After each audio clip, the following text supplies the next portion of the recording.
কি বিয়া করলি বাবা মদন, 14 গোষ্ঠী খাওয়াইলি সদন। কয় এটার মানে কি জানেননি? এক লোকে বউ দেখতে দেখতে মনে করেন ঘটককে হয়রান বানাই নিচ্ছে। তো ঘটক লাখ কইরা তার এক ছেলেরে মেয়ে সাজায় দেখাইছে। দেখানোর পরে তার তো পছন্দ হয়েছে, হওয়ার পরে এটা বিয়া করছে। বিয়া করার পরে যখন বাসর রাত করতে গেছে না, তখন তাও ছেলে সেও ছেলে, এক ছেলেরে দিছে কাম করিয়া।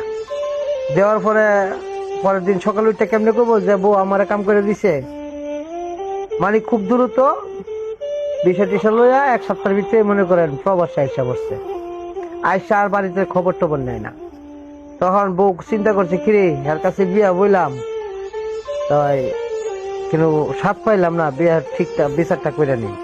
বিয়া কইতাছে আমা তো ওই রুজিনারে দেন না, আমার লগে থাকতো হ্যাঁ ননদরা আর কি দিছে। পরে ননদ দিছে কাম কইরা, তো ননদ শর্মে কইতারে নাই। পরের দিন কই কি মা আমি যাইতাম না, তুই যা। গিয়ে কইছে আমা ও ইয়া রুজিনা যে তো যাইতো না, তো আমনি আয়েন। হের মা গেছে গেছে পরে দিছে হের মারে ফোন দেয়া।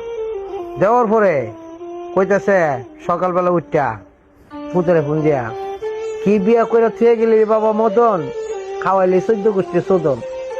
কইস না গো মা দুঃখের কথা, আইজ জানে আমার হুগার ব্যথা।